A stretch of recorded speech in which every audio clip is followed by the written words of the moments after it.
Hello friends, welcome back to your study with smart brain. Friends, आज की इस video में मैं लेके आई हूँ class 7 geography NCERT shorthand notes. तो फ्रेंड्स, तो चलिए पढ़ते हैं। तो आज हम लोग पढ़ने वाले हैं क्या, प्राकृतिक वनस्पति एवं वन्य जीव। तो चलिए पढ़ते हैं। प्राकृतिक वनस्पति को निम्न 3 मुख्य श्रेणियों में वर्गीकृत किया जाता है। जो हो गया आपको वन हो गया, अब घास स्थल हो गया, और उसके बाद कांटेदार झाड़ियाँ। तो चलिए, पहले क्या है वन, जो वृक्षों के लिए उपयुक्त तापमान एवं परिपूर्ण वर्षा वाले क्षेत्र में उगते हैं, उसे क्या कहते हैं, तो वन कहते हैं। अब घास स्थल, जो मध्य वर्षा वाले क्षेत्र में विकसित होते हैं। और कांटेदार कहाँ होते हैं, तो ये हो गया आपको कांटेदार झाड़ एवं झाड़ियाँ केवल शुष्क क्षेत्रों में ही पैदा होती है। तब देखते हैं प्राकृतिक वनस्पतियों के प्रकार में बदलाव का मुख्य कारण क्या है, तो जलवायु का बदलाव। तब देखते हैं क्या, वन उष्णकटिबंधीय सदाबहार वन, ये घने वन भूमध्य रेखा एवं उष्णकटिबंध के पास पाए जाते हैं। चूँकि यहाँ का मैदान कभी शुष्क नहीं होता, इसलिए यहाँ के पेड़ों की पत्तियाँ पूरी तरह नहीं झड़ती, इसलिए इन्हें क्या कहते हैं, तो इन्हें कहते हैं आपको सदाबहार कहते हैं। अब देख, आमतौर पर यहाँ का काष्ठ वृक्ष जैसे रोज, वुड, आबनूस, महोगनी आदि पाए जाते हैं। तब देखते हैं, नोट में देखते हैं, ब्राज़ील के उष्णकटिबंधीय सदाबहार वन इतने विशाल हैं कि ये पृथ्वी के फेफड़े की सतह प्रतीत होते हैं। तो ये काफ़ी इम्पॉर्टेंट क्वेश्चन बनता है। एनाकोंडा विश्व का सबसे बड़ा सांप उष्णकटिबंधीय वर्षा वन में पाया जाता है। यह मगर जैसे बड़े जानवर को मार खाता है। ये जो है ना, मगर जैसे जानवर को भी जो है ना मार के खा लेता है एनाकोंडा सांप। अब देखते हैं, उष्णकटिबंधीय पर्णपाती वन मानसूनी वन होते हैं। तो ये कैसे वन होते हैं, तो ये होते हैं आपको मानसूनी वन होते हैं, जो भारत, उत्तरी ऑस्ट्रेलिया, मध्य अमेरिका के बड़े हिस्से में पाए जाते हैं।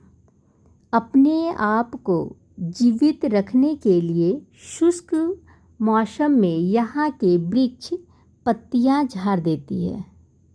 तो ये यहाँ पे क्या बोला जा रहा है, अपने आप को जीवित रखने के लिए जो है ना, यहाँ के शुष्क मौसम में यहाँ के वृक्ष पत्तियों को झाड़ देते हैं। इन वनों में दृढ़ काष्ठ वृक्षों में साल, सागवन, नीम तथा शीशम है। जानवर क्या होते हैं आपको उष्णकटिबंध में, तो बाघ, शेर, हाथी, गोल्डन लंगूर। तब देखते हैं, शीतोष्ण सदाबहार वन मध्य अक्षांश के तटीय प्रदेशों में स्थित है। सामान्यतः महाद्वीपों के पूर्वी किनारों पर दक्षिण पूर्व अमेरिका, दक्षिण चीन एवं दक्षिण पूर्वी ब्राज़ील, यहाँ बाज, चीर एवं यूकेलिप्टस जैसे मूला एवं दृढ़ दोनों प्रकार के पेड़ पाए जाते हैं। अब देखते हैं हम लोग क्या, शीतोष्ण पर्णपाती वन। शीतोष्ण पर्णपाती वन उच्च अक्षांश की ओर बढ़ने पर अधिक शीतोष्ण पर्णपाती वन मिलते हैं। यह उत्तर पूर्वी अमेरिका, चीन, न्यूजीलैंड, चिली एवं पश्चिमी यूरोप के तटीय प्रदेशों में पाए जाते हैं। ये अपनी पत्तियां शुष्क मौसम में झाड़ देते हैं। यहाँ के पेड़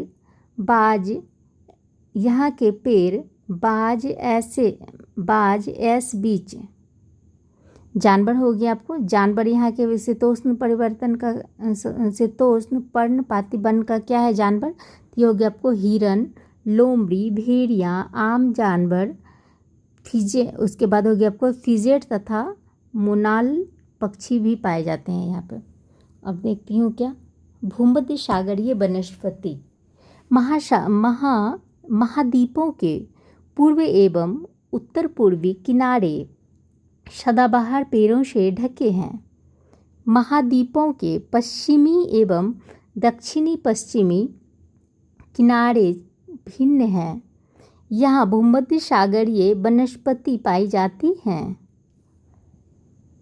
यह अधिकतर यूरोप, अफ्रीका एवं एशिया के भूमध्य सागर के समीप वाले प्रदेशों में पाई जाती हैं।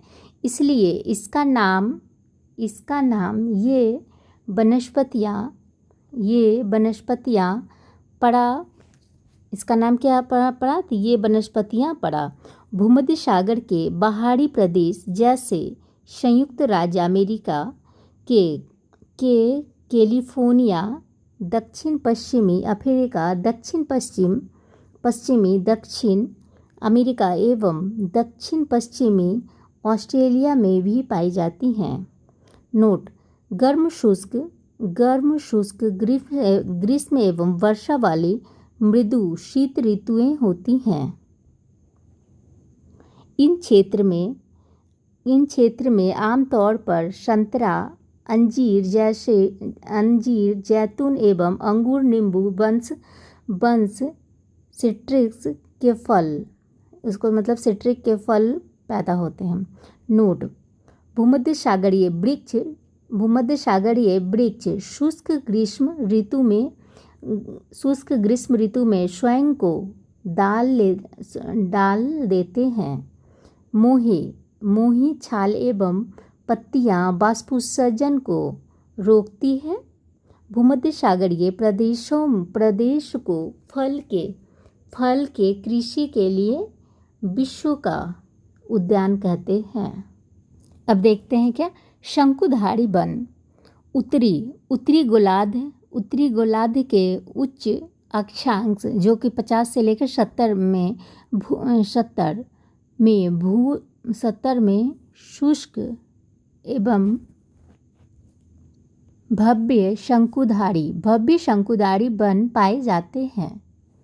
इन्हें टैंगा कहते हैं। इसे क्या कहते हैं? तो टैंगा भी कहते हैं। ये वन अधिक ऊंचाई में पाए जाते हैं। ये लंबे नरम काष्ठ वाले सदाबहार वृक्ष होते हैं। वृक्षों के काष्ठ का उपयोग लुगदी बनाने के लिए किया जाता है। चीर, देवदार आदि इन वनों के मुख्य पेड़ हैं। जानवर में हो गया आपको रजत लोमड़ी, मीक, ध्रुवीय भालू पाए जाते हैं।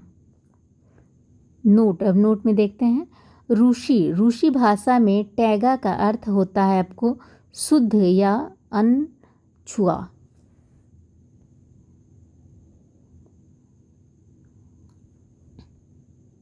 अब देखते हैं क्या घास स्थल उष्णकटिबंधीय घास स्थल। ये वन भूमध्य रेखा के किसी भी तरफ उग जाता है। तो ये कहाँ पे ये करता है? तो ये जो वन जो है ना उष्णकटिबंधीय घास स्थल, ये वन भूमध्य रेखा के किसी भी तरफ उग जाता है। भूमध्य रेखा के दोनों ओर से उष्ण कटिबंध क्षेत्र तक फैलते हैं। ये घास 3 से 4 मीटर लंबी बढ़ सकती है और अफ्रीका का सवाना घास स्थल इसी प्रकार का है। उष्णकटिबंधीय घास स्थल में हाथी, जेब्रा, जिराफ, हिरन, तेंदुआ आदि पाए जाते हैं। शीतोष्ण घास स्थल ये मध्य अक्षांशीय क्षेत्रों, महाद्वीपों के भीतरी भागों में पाए जाते हैं। यहाँ की घास छोटी एवं पौष्टिक होती है। जानवर होते हैं यहाँ पे कैसे, तो जंगली भैंस, बाइसन और एंटीलोप। अब देखते हैं क्या कटीली झाड़ियाँ शुष्क रेगिस्तान में पाए जाते हैं। तो कटीली झाड़ियाँ कहाँ पाए जाते हैं, तो ये पाए जाते हैं आपको शुष्क रेगिस्तान में पाए जाते हैं। उष्णकटिबंधीय रेगिस्तान महाद्वीपों के पश्चिमी किनारों पर नोट क्या है, नोटों में हो गया आपको ध्रुवीय प्रदेश। यहाँ केवल कई लाइकेन एवं छोटी झाड़ियाँ पाई जाती हैं। ये अल्पकालिक ग्रीष्म ऋतु के दौरान विकसित होती हैं। इसे क्या कहते हैं, तो इसे कहते हैं आपको टुंडा प्रकार कहते हैं। टुंडा प्रकार की वनस्पति कहा जाता है। यूरोप, एशिया एवं उत्तरी अमेरिका ध्रुवीय प्रदेश में पाए जाते हैं। जानवर यहाँ पे कौन से पाए जाते हैं कटिबंधीय झाड़ी में, तो हो गया आपको सील, बालरस, कस्तूरी बैल, ध्रुवीय उल्लू और ध्रुवीय भालू। बर्फीली लोमड़ी भी पाई जाती हैं। Thank you friends, I hope कि आप लोगों को पसंद, अगर पसंद आती है फ्रेंड्स तो प्लीज़ वीडियो को शेयर कीजिए, लाइक कीजिए, सब्सक्राइब कीजिए चैनल को जितना ज़्यादा हो। पूरी सिलेबस सारे NCERT के नोट्स में यहाँ पर मैं आप लोग को एक करके ला दूँगी। Thank you.